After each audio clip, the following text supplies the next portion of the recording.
अस्सलाम वालेकुम, आप देख रहे हैं परवास न्यूज। मैं हूँ सवाद नानी। नजर डालते हैं अहम खबरों पर।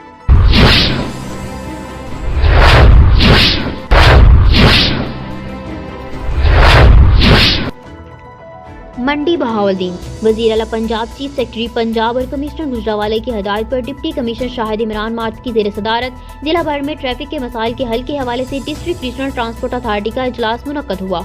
इजलास में additional deputy commissioner revenue Zulfiqar Ahmad, secretary RTA Faryal Naeem, DSP traffic, district emergency officer Imran Khan समेत दीगर मुतल्लिका महकमों के अफसरान ने शिरकत की।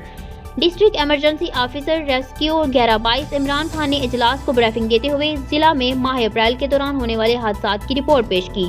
इन्होंने बताया कि इन हादसात की होने की नुमाया वजूहात ट्रैफिक कवानीन की लाइलमी और इन पर अमल पैरा न होना, बगैर हेलमेट मोटरसाइकिल चलाना, तेज रफ्तारी वगैरह हैं। डिप्टी कमिश्नर शाहिद इमरान मार्च ने ब्रीफिंग सुनने के बाद कहा कि वालिदैन में इस बात की आगाही पैदा की जाए कि वो अपने कम उम्र बच्चों को मोटरसाइकिल और गाड़ी की ड्राइविंग ना करने दें। इन्होंने DSP ड्राइविंग को मोटरसाइकिल चलाते वक्त हेलमेट ना इस्तेमाल करने वालों के खिलाफ सख्त कार्रवाई की हदायत की। मोहम्मद रशीद भट्टी, ब्यूरो चीफ, प्रवास न्यूज़, मंडी बहाउद्दीन।